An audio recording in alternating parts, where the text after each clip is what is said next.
凯，欢迎您今天来参加台积公司2023年第4季的法人说明会。由于本法说会是向全球投资人同时连线转播，所以我们会全程使用英文，请您见谅。Good afternoon, everyone, and welcome to TSMC's fourth quarter 2023 earnings conference and conference call. It's great to see everyone in person once again. This is Jeff Su, TSMC's Director of Investor Relations and your host for today. Today's event is being webcast live through TSMC's website at www.tsmc.com, where you can also download the earnings release materials. If you're joining us through the conference call, your dial-in lines are in listen-only mode. The format for today's event will be as follows. First, TSMC's Vice President and CFO, Mr. Wendell Huang, will summarize our operations in the fourth quarter 2023 and full year of 2023, followed by our guidance for the first quarter 2024.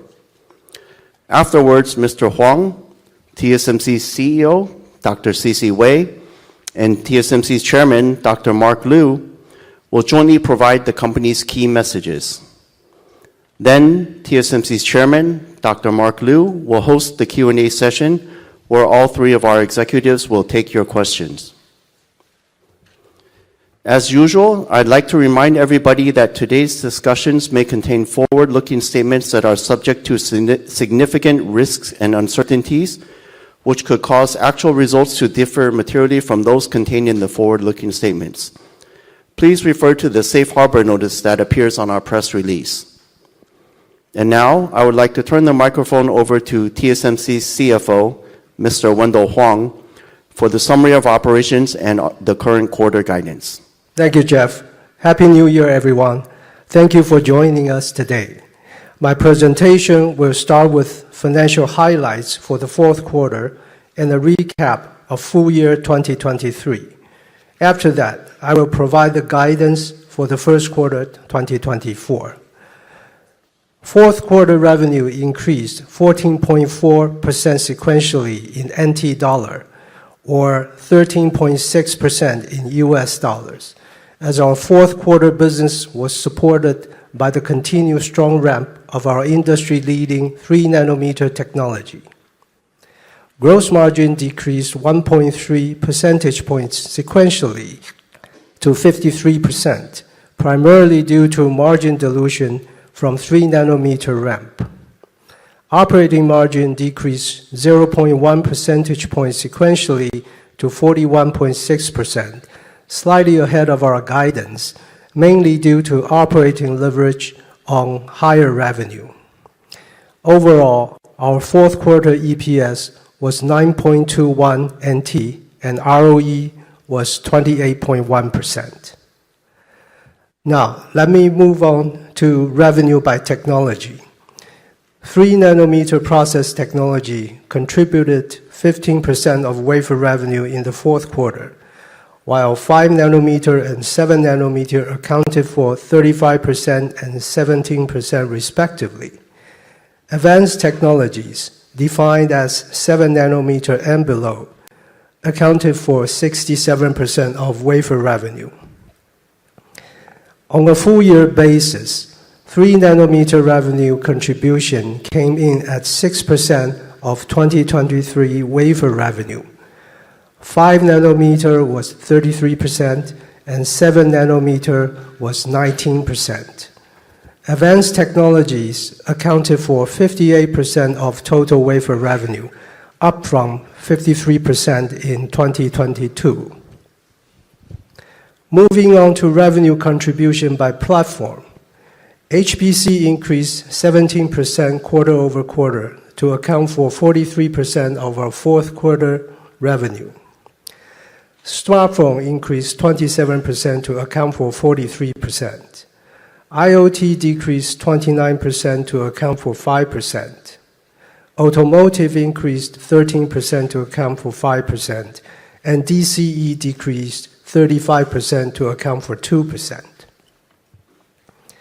On a full-year basis, smartphone, IoT, DCE decreased 8%, 17%, and 16% respectively. HPC remained flat, while automotive increased 15% in 2023. Overall, HPC accounted for 43% of our 2023 revenue, smartphone 38%, IoT 8%, and automotive 6%. Moving on to the balance sheet. We ended the fourth quarter with cash and marketable securities of 1.7 trillion NT, or $55 billion. On the liability side, current liabilities decreased by 56 billion NT, mainly due to the decrease in accounts payable. On financial ratios, accounts receivable days decreased 4 days to 31 days, while days of inventory also declined 11 days to 85 days, primarily due to higher 3nm wafer shipments. Regarding cash flow and CapEx, during the fourth quarter, we generated about 395 billion NT in cash from operations, spent 170 billion in CapEx, and distributed 78 billion for the first quarter 23 cash dividend. Overall, our cash balance increased 154 billion to 1.47 trillion at the end of the quarter. In US dollar terms, our fourth quarter capital expenditures totaled 5.24 billion. Now let's look at the recap of our performance in 2023. 2023 was a challenging year for the global semiconductor industry, but our technology leadership enabled TSMC to outperform the foundry industry. Our revenue decreased 8.7% in US dollar terms to $69 billion US, or decreased 4.5% in NT terms to 2.16 trillion NT. Gross margin decreased 5.2 percentage points to 54.4%, mainly reflecting lower overall capacity utilization and 3nm ramp, partially offset by a more favorable foreign exchange rate. To extend our technology leadership, we continue to expand our R&D investment in 3nm and 2nm development, despite a lower revenue base in 2023. Thus, operating margin decreased 6.9 percentage points to 42.6%. Overall, full-year EPS declined 17.5% to 32.34 NT, and ROE was 26.2%. On cash flow, we spent $30.45 billion US dollars, or 950 billion NT in CapEx, while generating 1.7 trillion NT in operating cash flow and 292 billion in free cash flow. We also paid 292 billion NT in cash dividends in 2023. I have finished my financial summary. Now let's turn to our current quarter guidance. We expect our business in the first quarter to be impacted by smartphone seasonality, partially offset by continued HPC-related demand. Based on the current business outlook, we expect our first quarter revenue to be between 18 billion and 18.8 billion US dollars, which represents a 6.2% sequential decline at the midpoint. Based on the exchange rate assumption of $1 to 31.1 NT, gross margin is expected to be between 52 and 54%. Operating margin between 40 and 42%. This concludes my financial presentation.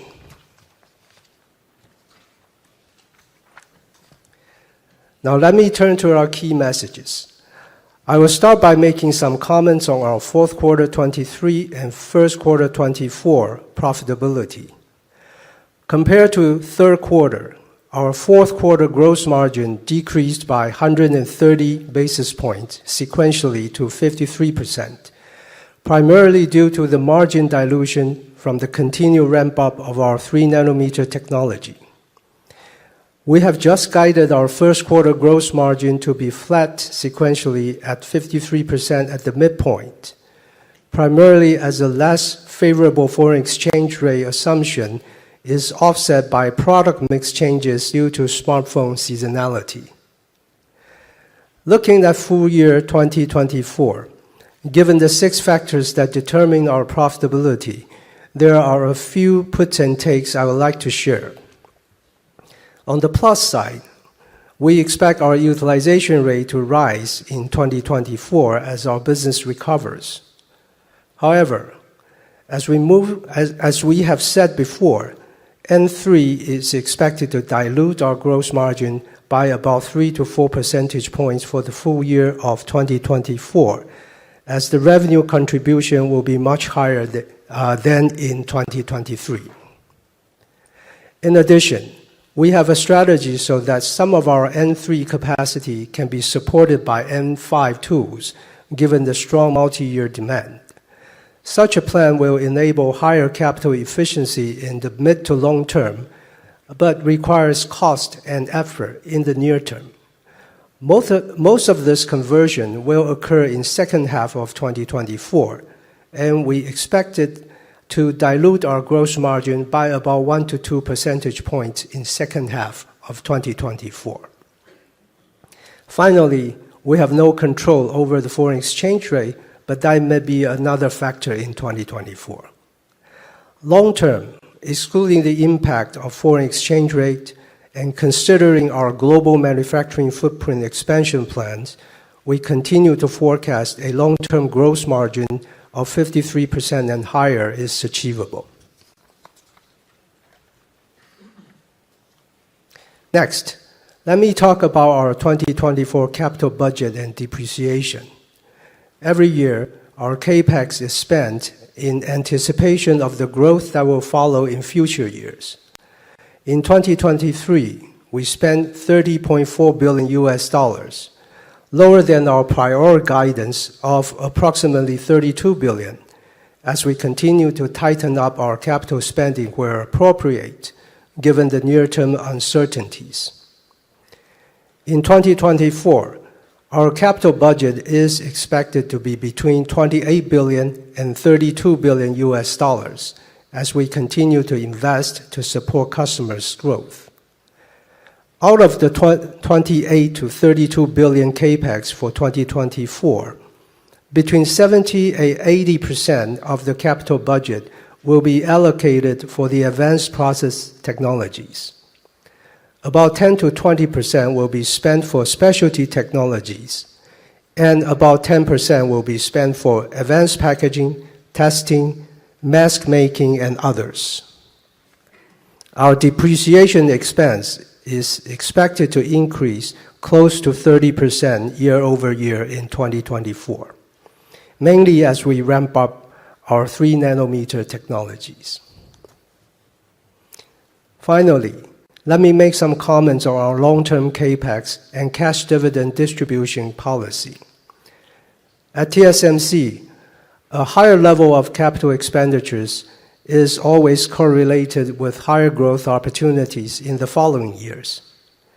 In the past few years, we have sharply increased our capex spending in preparation to capture and harvest the growth opportunities from HPC, AI, and 5G megatrends.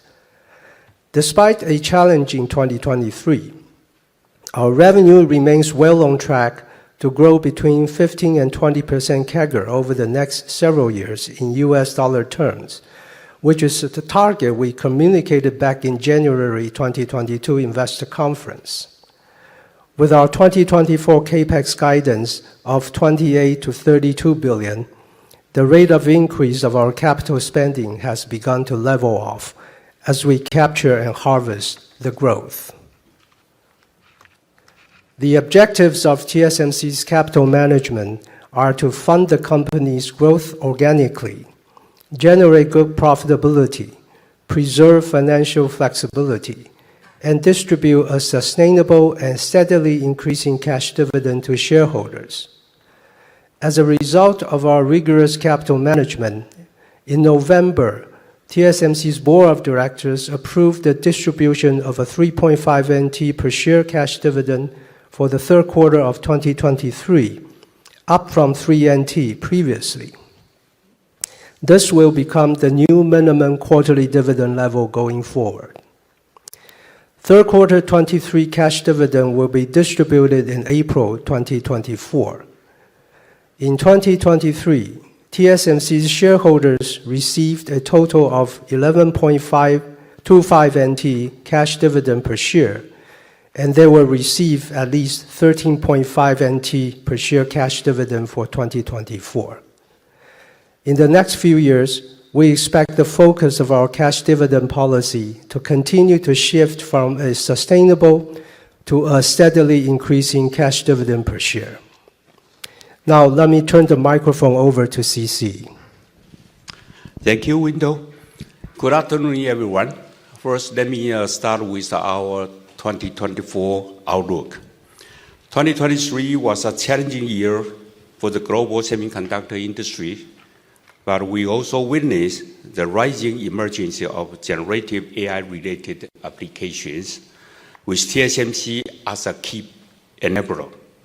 In 2023, weakening global macroeconomic conditions and high inflation and interest rate exacerbated and prolonged the global semiconductor inventory adjustment cycle. Concluding 2023, the semiconductor industry, excluding memory industry, declined about 2%, while foundry industry declined about 13% year over year. TSMC's revenue declined 8.7% year over year in US dollar terms. Despite the near-term challenges, our technology leadership enabled TSMC to outperform the foundry industry in 2023, while well positioning us to capture the future AI and high-performance computing-related growth opportunities. Entering 2024, we forecast fabless semiconductor inventory to have returned to a healthier level exceeding 2023. However, macroeconomic weakness and geopolitical uncertainties persist, potentially further weighing on consumer sentiment and end market demand. Having said that, our business has bottomed out on a year-over-year basis, and we expect 2024 to be a healthy growth year for TSMC, supported by continuous strong ramp of our industry-leading 3nm technologies, strong demand for the 5nm technologies, and robust AI-related demand. Coming off the steep inventory correction and low base of 2023, for the full year of 2024, we forecast the overall semiconductor market, excluding memory, to increase by more than 10% year over year, while foundry industry growth is forecast to be approximately 20%. For TSMC, supported by our technology leadership and broader customer base, we are confident to outperform the foundry industry growth. We expect our business to grow quarter over quarter throughout 2024, and our full-year revenue expect to increase by low to mid 20% in US dollar terms. Next, let me talk about our N3 and N3E ramp-up and progress. Our 3nm technology are the most advanced semiconductor technology in both PPA and transistor technology. As a result, almost all the world's smartphone and HPC innovators are working with TSMC on 3nm technologies. Our N3 successfully entered volume production and enjoy a strong ramp in second half 23, accounting for 6% of our total wafer revenue in 2023. N3E further leveraged the strong foundation of N3 to extend our N3 family with enhanced performance power, and yield, N3 has already entered volume production in the fourth quarter of 2023. Supported by robust demand from customers in both smartphone and HPC applications, we expect revenue from our 3nm technology to more than triple in 2024 and account for mid-teens % of our total wafer revenue. We also continue to provide further enhancement of our N3 technology, including N3P and the N3X.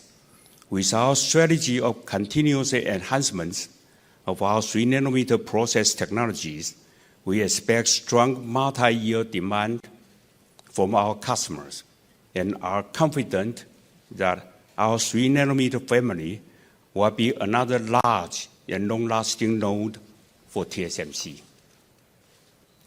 Now, I will talk about the AI-related demand and our N2 status. The surge in AI-related demand in 2023 supports our already strong conviction that the structural demand for energy-efficient computing will accelerate in an intelligent and connected world.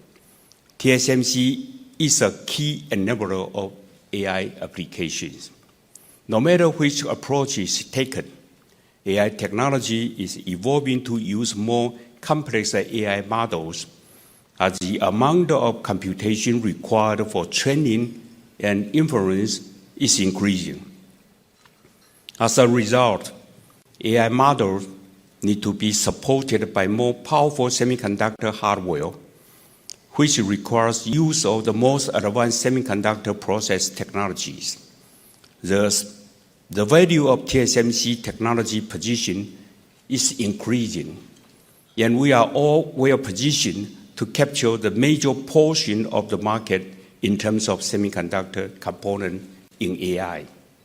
To address insatiable AI-related demand for energy-efficient computing power, customers rely on TSMC to provide the most leading-edge processing technology at scale with a dependable and predictable cadence of technology offering. At the same time, as process technology complexity increases, the engagement lead time with customers also starts much earlier. Thus, almost all the AI innovators are working with TSMC, and we are observing a much higher level of customer interest and engagement at N2 as compared with N3 at a similar stage from both HPC and smartphone applications. Our 2nm technology will adopt narrow-sheet transistor structure and be the most advanced semiconductor technology in the industry in both density and energy efficient when it is introduced in 2025. Our N2 technology development is progressing well, with device performance and yield on track or ahead of plan. N2 is on track for volume production in 2025 with a ramp profile similar to N3. As part of our N2 technology platform, we also developed the N2 with backside power rail solution, which is better suited for specific HPC applications based on performance, cost, and maturity considerations. N2 with backside power rail will be available in the second half of 2025 to customers with production in 2026.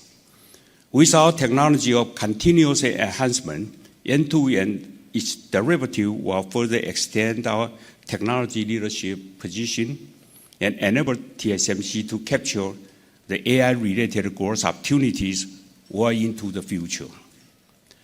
Finally, let me talk about our specialty technology strategies at mature node. For TSMC, today, around 70% of our total revenue is 16nm and more advanced node, with rising contribution from 3nm and 2nm technologies in the next several years, this number will only increase.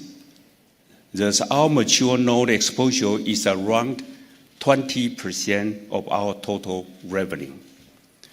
TSMC's strategy at mature nodes is to work closely with strategic partners to develop specialty technology solutions to meet customers' requirements and create differentiated and long-lasting value to customers. Our focus is to build a high-yield capacity for specialty technologies rather than just a nominal capacity. Through the deployment of differentiated specialty technologies, the profitability of our mature nodes can be around our corporate average gross margin. Looking ahead, we forecast 28 nanometer will be the sweet spot for our embedded memory applications, and we expect our long-term structural demand at 28 nanometer to be supported by multiple types of specialty technologies. Thus, we are expanding our 28 nanometer specialty manufacturing capacity overseas to support the long-term structural market demand.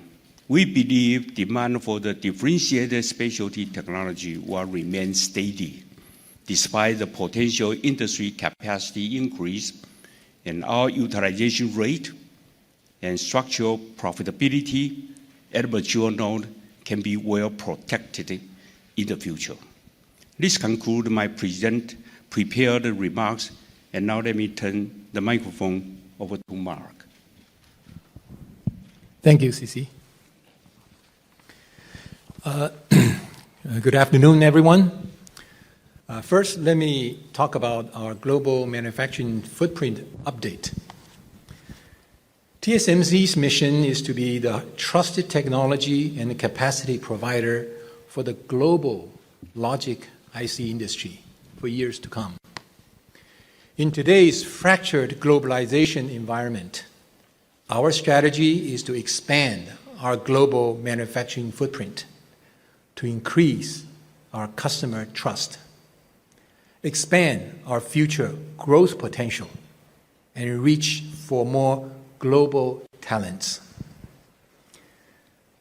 Our overseas decisions are based on our customers' needs and a necessary level of government subsidy or support. This is to maximize the value for our shareholders. Firstly, in Japan, we are building a specialty technology fab in Kumamoto, which will utilize 12 and 16 nanometer and 22 and 28 nanometer process technologies. We will hold an opening ceremony for this fab on February 24th, next month, and volume production is on track for the fourth quarter of 2024. In Arizona, we are in close and constant communication with the U.S. government on incentive and tax credit support, and making strong progress in facility supply chain, infrastructure, utility supply and equipment installation for our first fab. We continue to work closely and develop strong relationships with our local union and trade partners in Arizona, including recently signed an agreement with the Arizona Building and Construction Trades Council on a new framework for cooperation. This agreement extends our collaboration across enhanced workforce training and development, shared commitment to site safety, hiring local workers, and establishing regular communication. It is a win-win for all parties.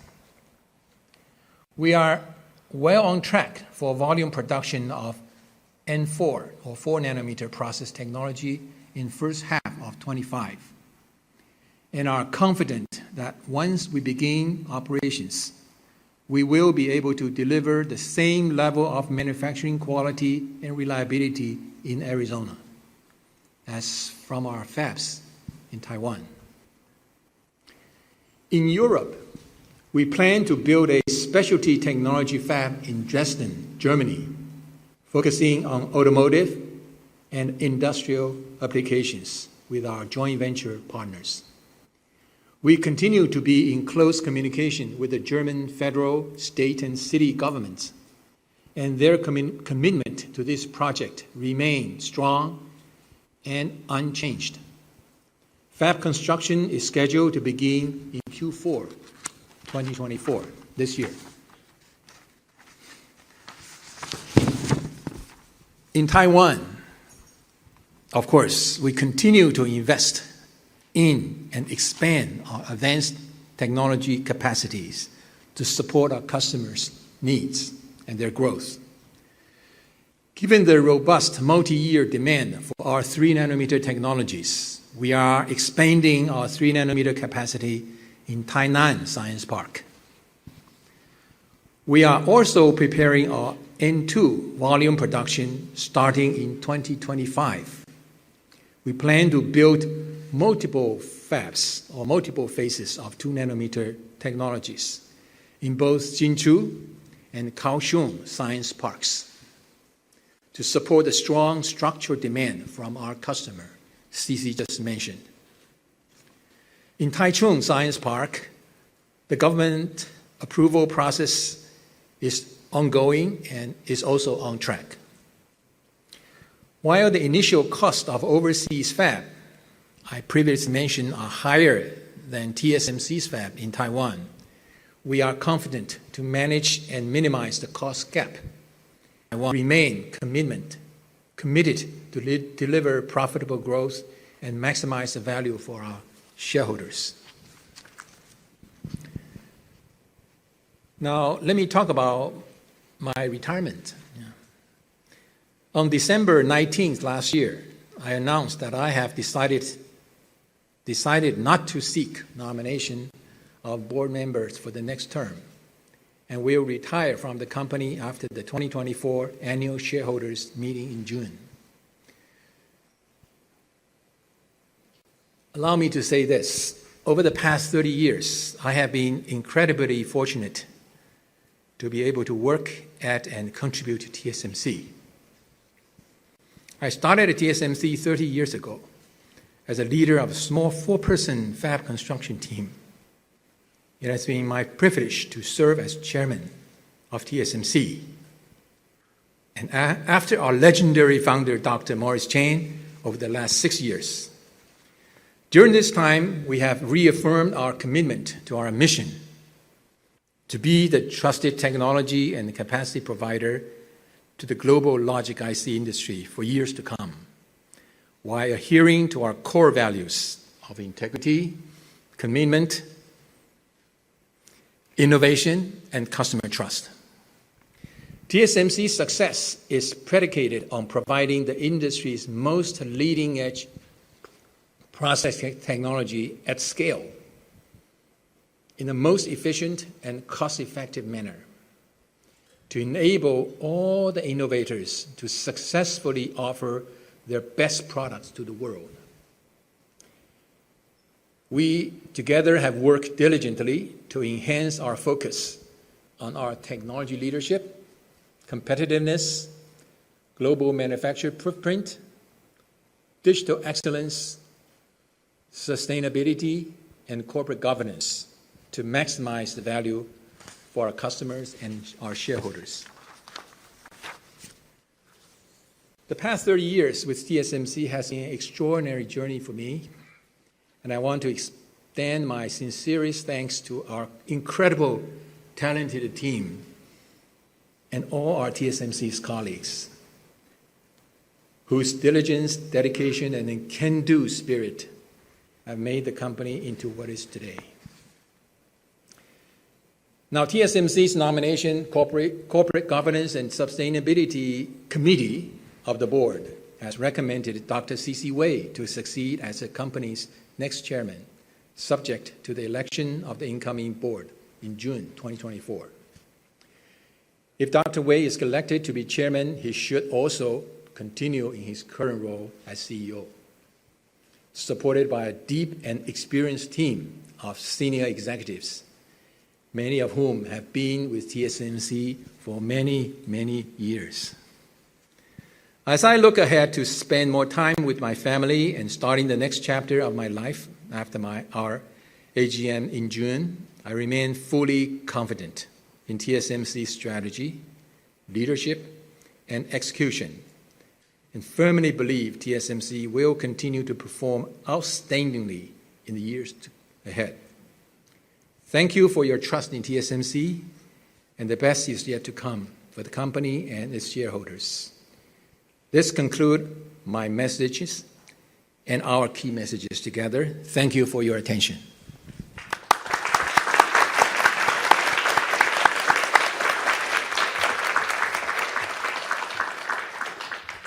Thank you, Chairman. This concludes our prepared statements. So before we begin the Q&A session, I would like to remind everybody to please, again, limit your questions to 2 at a time so we can allow all the participants an opportunity to ask their questions. Questions will be taken both from the floor and also from the call online. Should you wish to raise your question in Chinese, I will translate it to English before our management answers your question. So for those of you on the call, if you would like to ask a question, please press the star, then 1 button on your telephone keypad now. If at any time you'd like to remove yourself from the questioning queue, please press star, then 2. So now let's begin the Q&A session. Again, our chairman, Dr. Mark Liu, will be the host. Let's take the first 2 questions from the floor, please. Okay. Our first question comes from Charlie Chan from Morgan Stanley. Thanks, Jeff, and Mark, CC, and Wendell. It's great to see you again in person. Happy New Year. Allow me to remain seated. I have some long question to you. So first question is to CC. I am very curious about your comments about the technology leadership, right? Because your competitor and also customer Intel states that their PPA is ahead of your 2 nanometer, even the cost is lower. So I want to consult your opinion why there's a different story and how do we judge. And given this debate, how TSMC is going to plan the future capacity for this customer and also competitor. We want to seize this opportunity, but also avoid any overexpansion. Thanks. Okay, thank you, Charlie. Just please allow me, for the benefit of the audience here in person and online, to summarize your question. So Charlie's first question is around sort of the technology leadership and also our relationship, I guess, or capacity planning with a specific IDM. So the first part of his question is on the technology part. He notes this IDM, it says their PPA is ahead of TSMC's 2 nanometer and the cost can be lower, yet we said our technology is industry leading, so how do we reconcile the difference? And also, how do we plan the future capacity planning for such type of customer? Charlie, you named my customer's name. That's my customer and my competitor. Let me repeat the last time when I comment on their technology. The comment stays the same. So that their newest technology will be very similar or equivalent to TSMC's N3P. We further check again with all the specs, all the possible published in the technology, transistor technology, and everything. My comment stays the same, with a big advantage in the technology maturity. Because of in 2025, when they say that their newest technology will be go on production for TSMC, that will be the 3rd year with a very high volume production in the fabs. So again, I don't want to make too much of a comment on my customers' claim. But let me assure you, we continue to have a technology leadership, and we continue to have a broad base of customer, and almost everybody, they are working with TSMC. Okay, thank you. In that case, would you aggressively expand the capacity because outsourcing is more likely? Certainly, we are expand our capacity with 28 to 32 billion. That's a big money. That will be used for 3 nanometer and 2 nanometers of capacity. Let me add some color to this, CC. I think CC has been very modest. I think he's claimed that our N3P is comparable to their I-18A. We still affirm our statement. But I would like you to look at a different perspective. And what the other side claim might be right, but it's only to their own product. An IDM typically optimize their technology for their own product, where foundry, us, we optimize our technology for our customer's product. So that's a big difference. What's you useful for the high power server could be very different than what you use was the sketches on your hand, smartphone, or even the large data edge AI processors.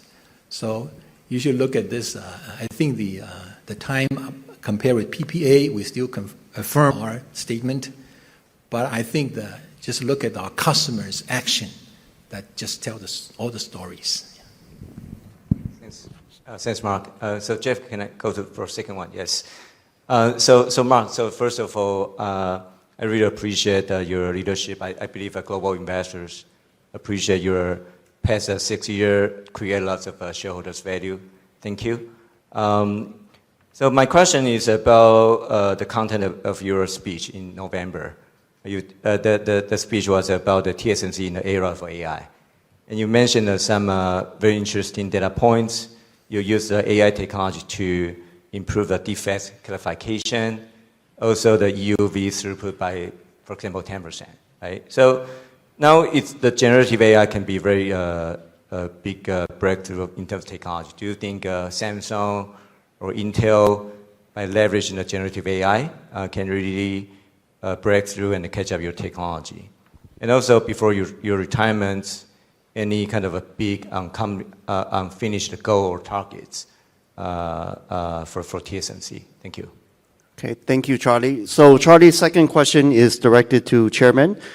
He noted in November, Chairman gave a speech where he shared how TSMC has always been utilizing big data, machine learning, and AI to improve our operational efficiencies. His question is whether now with generative AI, will this enable or allow our competitors to do the same thing and catch up and narrow the gap? Okay, thank you, Charlie. The talk I gave in last November was the audience is the Taiwan's industry companies. The purpose I want to give that is I see artificial intelligence can be a great opportunity for the industry in Taiwan. Just like Taiwan is a big country for semiconductor, it can be a big country for artificial intelligence in the future. That's how I encourage them. And as far as whether our competitor are using AI, of course they use AI. And just look at all the AI company in Silicon Valley or in US. That's not a secret. But on the other hand, AI is only in its nascent stage. Only last November, the first large language data is announced, ChatGPT announced. We only see the tip of the iceberg. So I want to give a industry a optimistic note that even though our 1 nanometer or sub 1 nanometer could be challenging, but we have a new technology capability using AI to accelerate the innovation in science.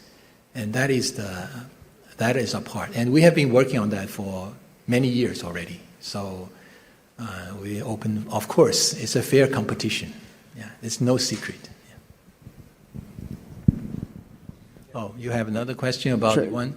Well, Yeah. I still have yes, indeed, I will retire in June. And from now to June is a long time. And the company, a lot of things can happen.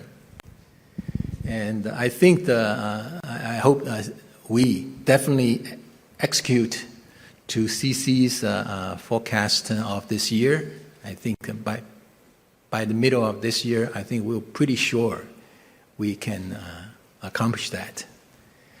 And of course, CC just mentioned our technology development is on the slew of success. And by June this year, we will know what we are going to fare in 2025. And I give our executive a milestone. I don't want to share with you, but it's going to be very exciting for TSMC. And of course, from now on, I simply want to encourage our people in TSMC that the world has changed. Just like you mentioned, we have to use artificial intelligence for future technology. So we will go into we try our global footprint. And we are trying our digital excellence. By digital excellence, you mean we can't count on the hard working of Taiwan engineer only. We have to recreate our job to tap their talents and lift up the semiconductor technology engineering to a different level based on what we already have. And of course, the corporate governance is one thing I always in my heart. During this transition, I want every executive and our board to adhere to the sound corporate governance so that make sure all the process steps is abided by our ethical governance rules. Thank you. Okay, thank you, Chairman. Let's take move on to the second person from the floor. I think in front, Bruce Liu of Goldman Sachs, please. Thank you. Again, the question is definitely coming from the AI for sure. I think as CC mentioned, that almost every AI chip is working with TSMC. However, the investor's concern is always like the dollar content as a percentage of customers' cost for AI is a lot lower than smartphone or other chips. So as also CC mentioned that you sell a wafer for your customer, but when you buy it back, it's a lot more expensive. So can we expect that the dollar generated by TSMC from AI can be increased in the coming years, whether it's through no migration or advanced packaging or anything we can expect, or what kind of rate we can expect for that? Okay, let me summarize Bruce's first question. I think, again, it's around AI related. He notes that, basically almost all the innovators are working with TSMC at AI, but the value per chip that we seem to be capturing is lower than for a smartphone or PC. So his question is that, I think, can we expect the dollar value captured by TSMC to increase in the next few years? And will this additional value more come from the front-end process node wafer production, or will it be through the advanced packaging solutions? Well, let me answer the easiest one first. The revenue come from the front end and back end together. Okay.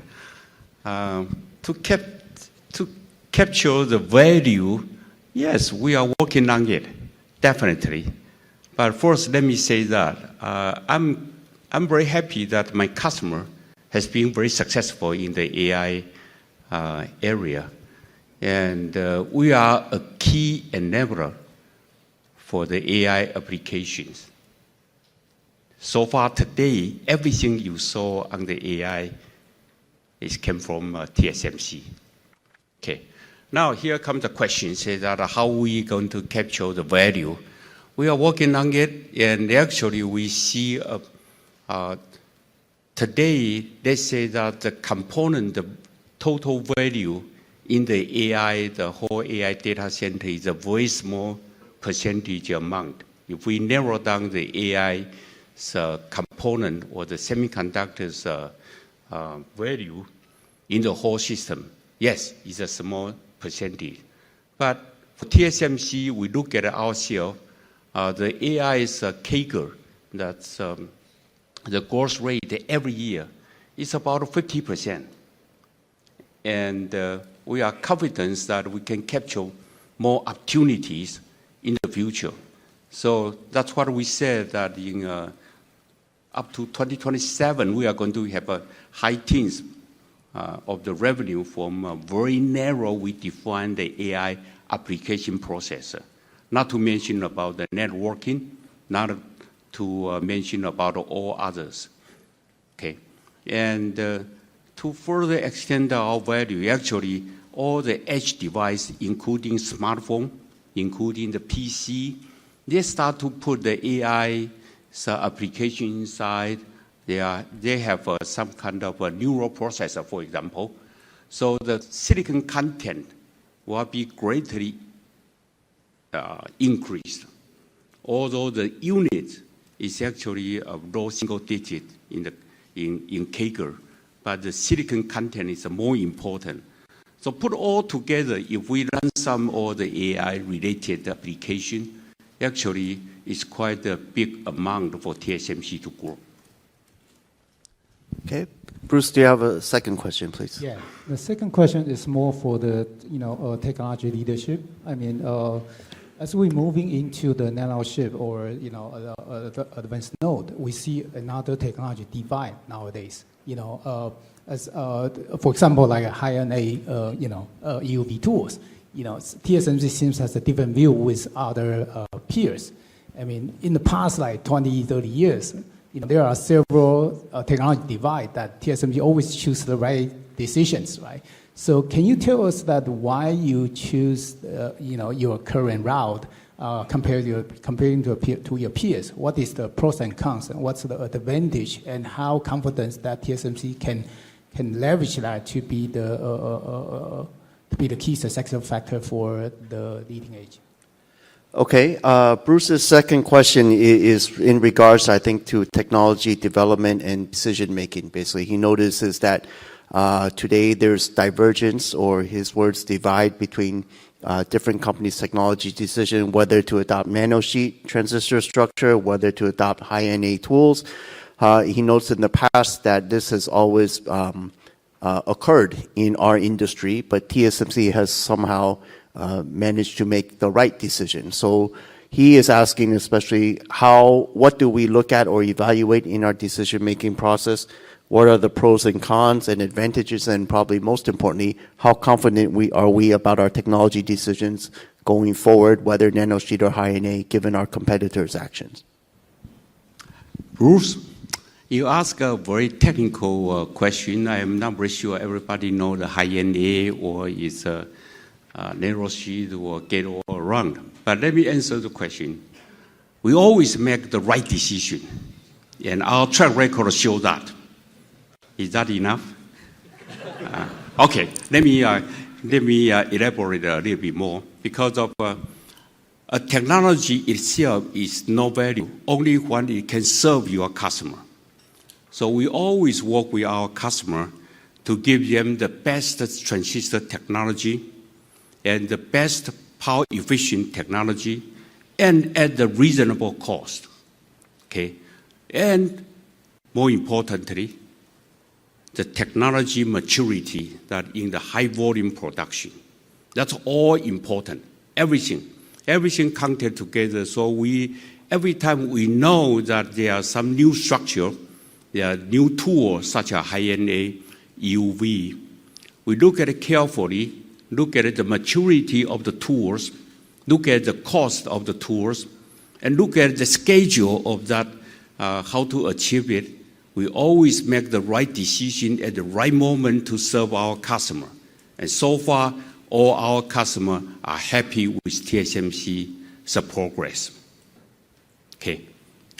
Did that answer your question? Almost everybody work with TSMC on 2 nanometer except one. Thank you.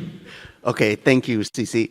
All right, let's go to the online, take the next two questions from the participants who are dialing in via the conference call, please. Operator, could you please state the name and company? Yes, the first one to ask question from the line is Gokul Hariharan from JP Morgan. Yeah, hi.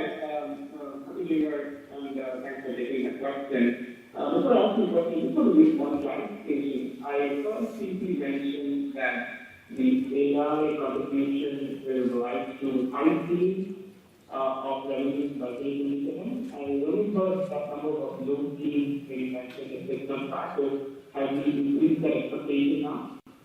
Okay, Gokul, I need you to slow down a bit because the line is not that clear. I do think I got his question, which is he wants to confirm, CC, you mentioned that we have a very narrow definition we call server AI processor contribution, and that you said it can be high teens in 5 years' time because the last time we said low teens. The demand suddenly being increased since last year, the first quarter, after March or April, when ChatGPT became popular. So customers respond quickly and ask TSMC to prepare the capacity both in front end and the back end. And that's why we have a confidence that this AI's revenue will increase. We only narrow down to the AI application processor, by the way. So we look at ourselves that we prepare the technology and the capacities in both our front end and also back end. And so, it's in the early stage so far today. We already see the increase, the momentum, and we expect, if you guys continue to track this one, the number will increase. I have a confidence to say that, although I don't know how much. Okay. So high teens, you confirm? Or higher. Yeah. Okay. So, Gokul, hopefully that clarifies that first question.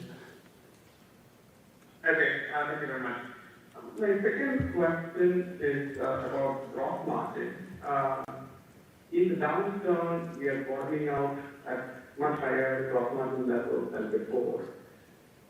Could you talk a little bit about what happens when we get back to close to full utilization? So we are still running at well below full utilizations in 2023. And could you also explain the gross margin dilution that you're expecting in second half 23 because of this capacity conversion? What exactly leads to that gross margin dilution? And is that like a one-time kind of dilution that lasts for a little bit of time and it kind of levels off in 2025? Okay, thank you, Gokul. So if I heard correctly, Gokul's second question is around gross margin. So two parts to it. Maybe the second part first, which is he is asking, I believe, about this gross margin in the second half of this year, particularly with what Wendell had described, there are plans to convert some of the capacity, the gross margin impact here, and is this a one-time thing? Is this better, capital? What does this mean in the mid to long-term profitability? That's the first part, and then I'll go to the second part. Right. Second half, as I said, there are two negatives factors affecting our gross margin this year.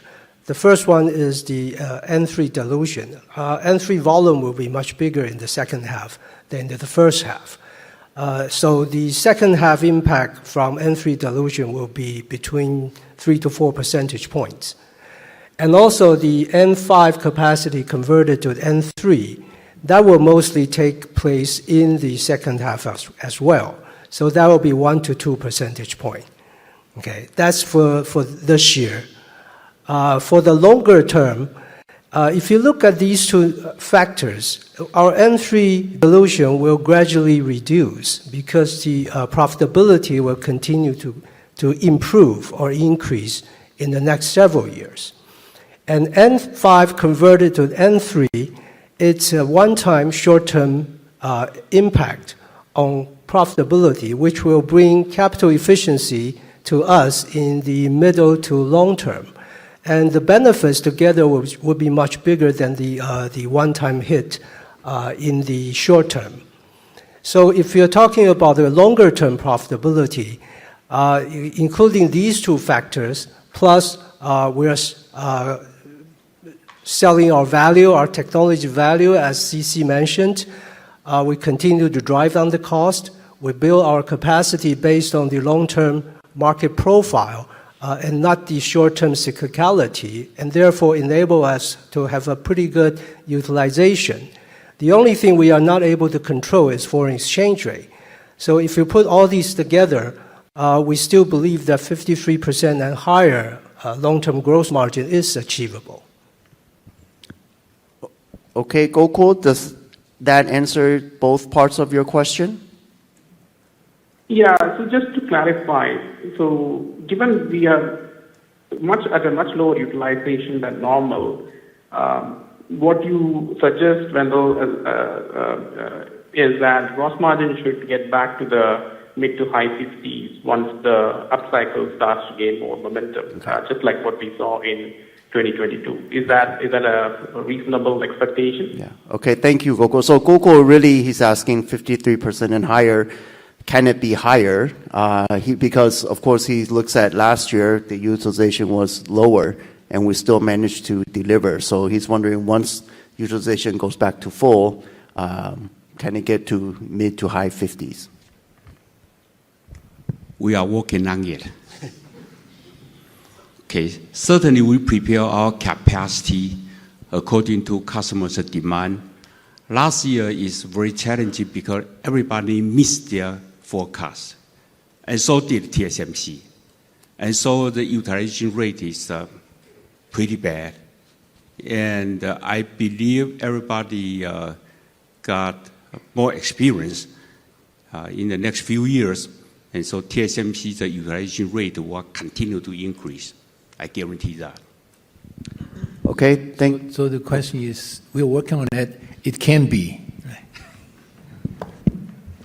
Okay, thank you, Gokul. Thank you. Operator, let's move on to take the question from the second participant on the call. The second one to ask question is Randy Abrams from UBS. Okay. Yes, thank you, and good luck to both Mark and CC as you go through the upcoming transition. I wanted to ask, going back to the question on the IDM, I think earlier you conceded that your competitor's process is actually pretty good for optimized to their own products. Could you talk about your view on sustainability of the ramp of that IDM outsourcing with your own products in HPC? If you look out over the next 2 to 3 years, if you see that continuing to grow or reverse, where there could be a bit of a cooling off from some of the opportunity you have right in front of you now. Okay, thank you, Randy. So Randy's first question goes back to the IDM. His question is, with the IDM saying their technology is pretty good, what is the risk or how do we see the sustainability of this IDM's outsourcing business to TSMC in the next 2 to 3 years? Can this continue to grow or will this reverse and go back in-house to the IDM? And how do we manage or plan for this? Okay, Randy, that's a good question. Actually, we have taken into account of all the considerations, including the IDMs can do it by themselves. We have put that one into consideration actually in our capacity planning. Actually, we took a very conservative way to prepare our capacity in this kind of a situation. Okay, I cannot speak more because of, that's our strategy. Okay. If I could ask a follow-up, actually just to the CapEx, where I think earlier you said the rate of increase would slow down, but I think still implying it should increase over time as you grow. If you could discuss the CapEx that you guided was flat, should we think of it as a pause, whereas you start to move into 2 nanometer, there should be another wave of increase?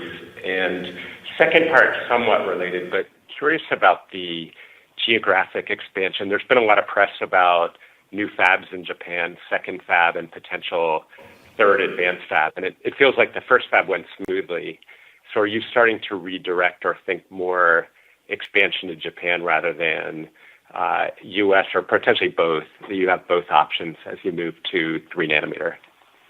Okay, Randy, that's a lot of questions, so I'm going to take that as your second question, okay, basically. So the first part of it is about the CapEx. He notes that Wendell said the rate of increase is beginning to level off. Randy's question is, for this year, and take the midpoint 30 billion, it's basically flat. So is this just a temporary pause in the CapEx? And with 2 nanometer in the upcoming years, should we expect the dollar amount to go back up? That's the first part. Okay, Randy, the CAPEX dollar amount every year may vary. It depends on the different situation. The rate of increase definitely is slower than the past 3 years. And if you look at, I think the other way of looking at that is the capital intensity. In the past 3 years, the highest point is 2021. So it's going to be, it was over 50%, and then followed by 47 and 43. And this year, if you do the math, it's going to be mid-30s. We expect in the next several years, it will remain around mid-30% capital intensity. Okay, and then the other part of Randy's question is on the geographic expansion. He notes a lot of reports saying we may build a second fab in Japan, and that we even may build a third. So his question is really, are we redirecting our overseas expansion focus more to Japan, or or has it changed anything in the U.S.? Randy, I think that's what you're trying to ask, right? Yeah, that's what I'm trying to ask. Thank you.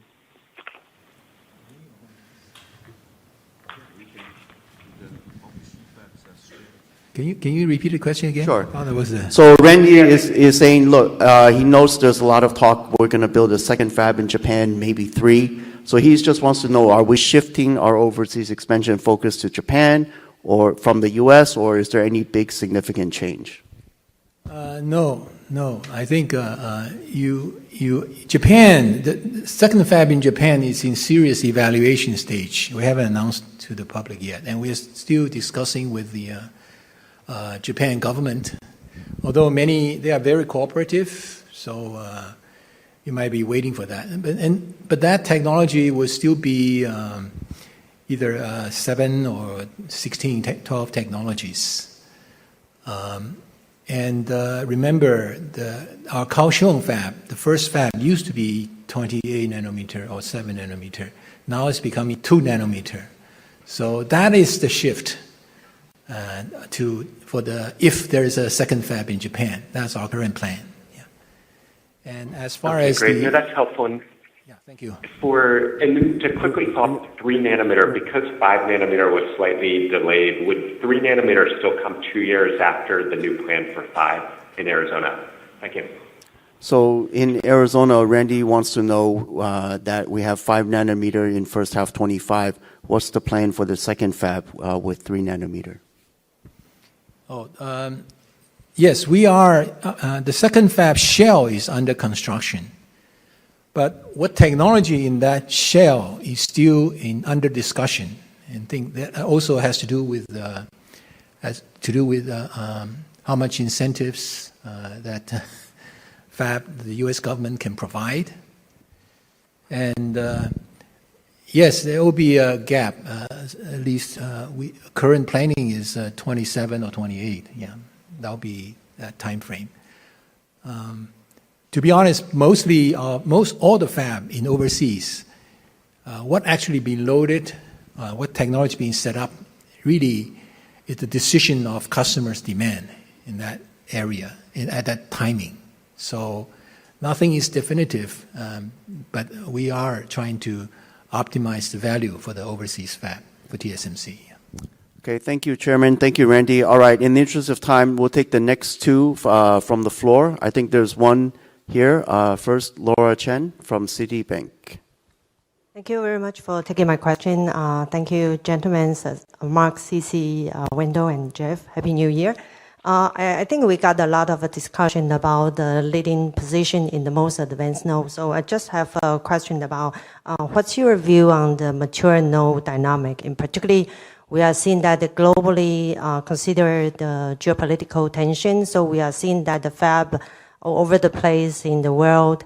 So do you see that in the longer term, any concern on the industry-wise overcapacity?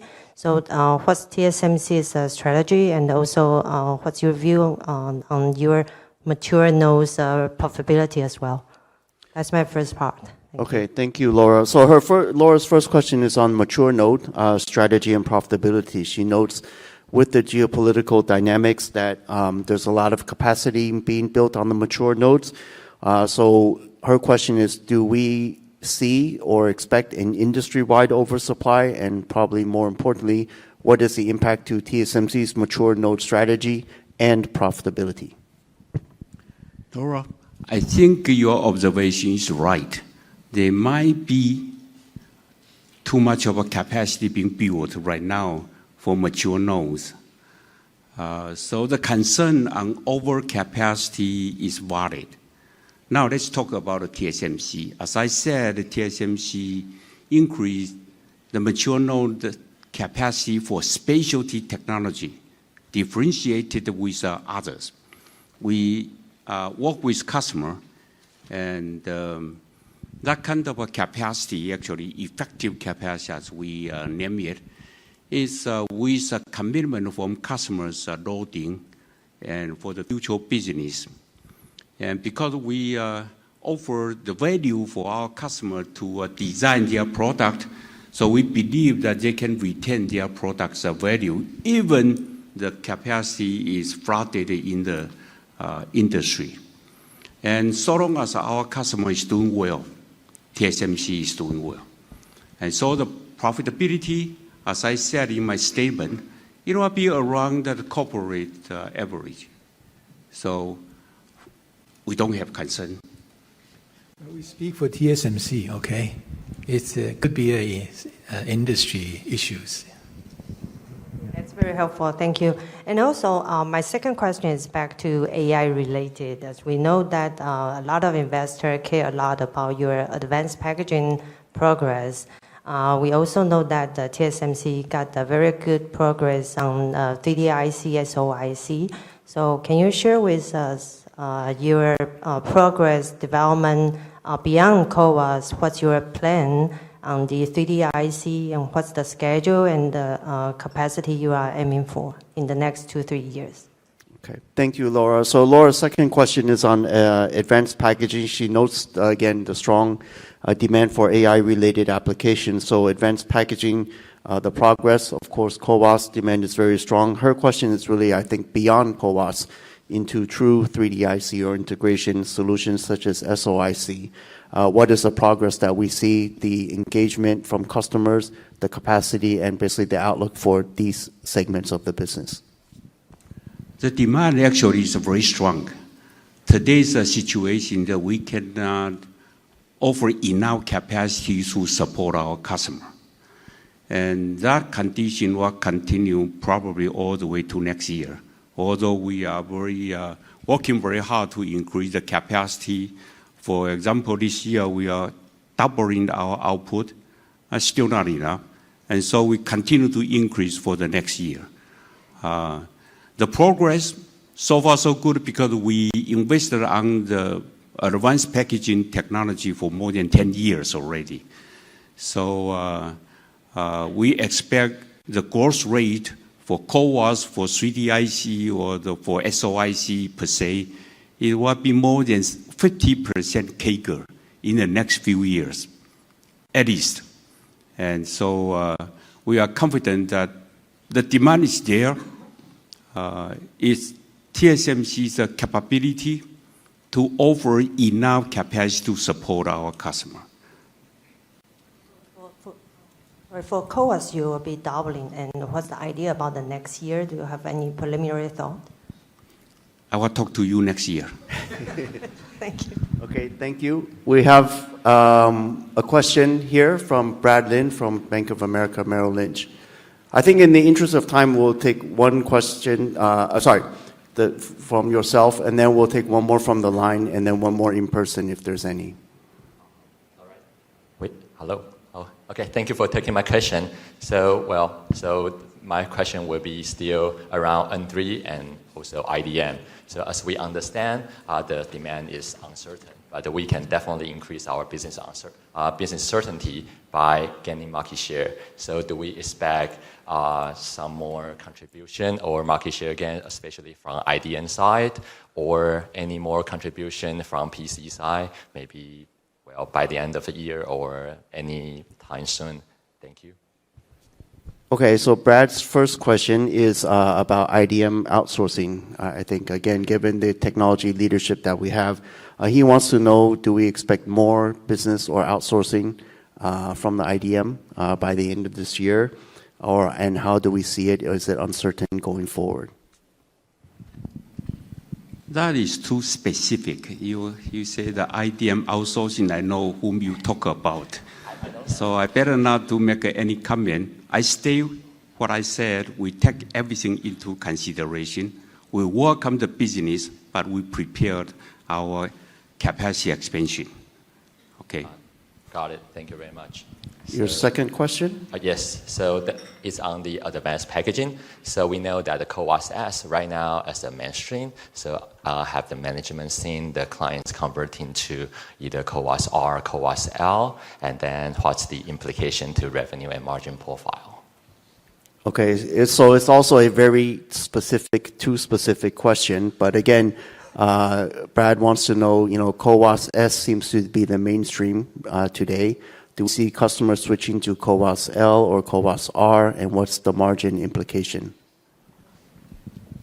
Well, let's make a joke. I even didn't know what is CoWoS-R, CoWoS-L.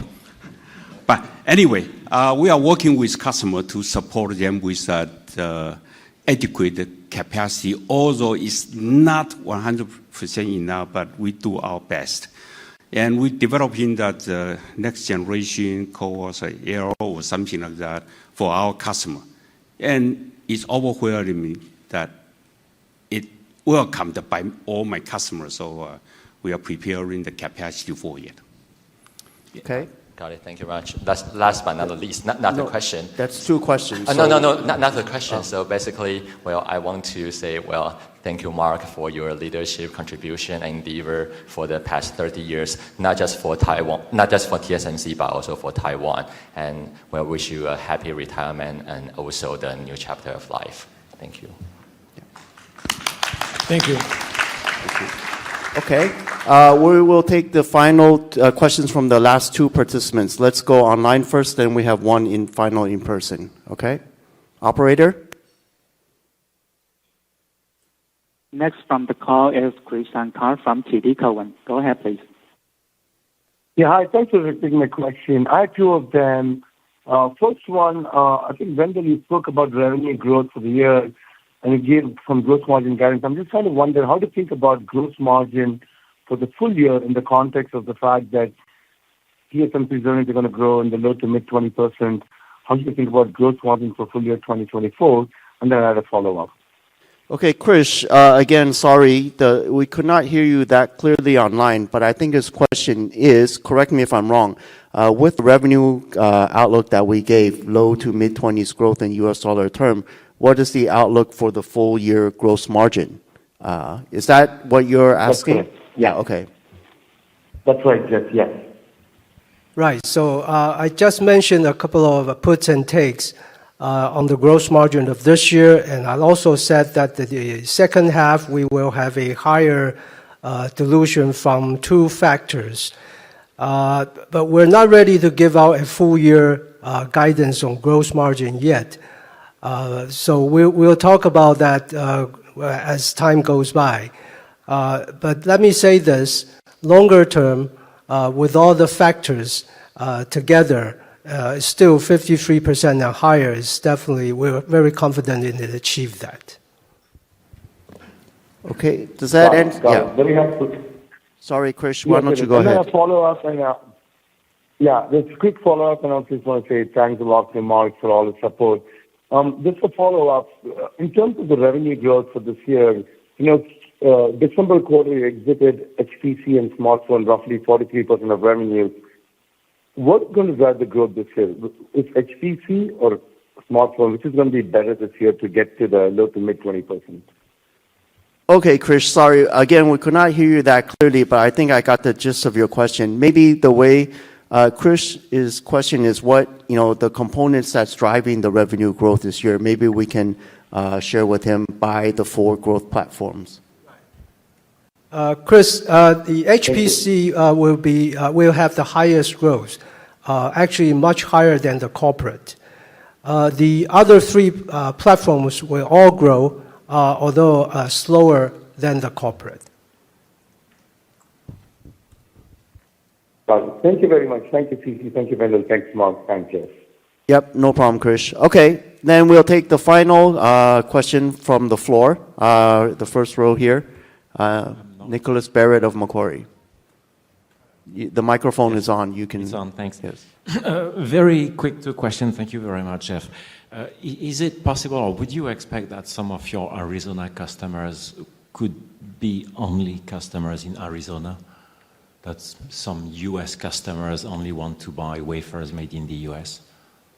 Sorry, your question is, will customers in Arizona only be U.S. customers? Is it possible that some U.S. customers only want U.S.-made wafers? No. Well, let me answer that question. Arizona fab is for everybody, but majority is a U.S. customer. You are right. Sure, thanks. That's all, Jeff. Thanks. Do you have another question? No? Okay.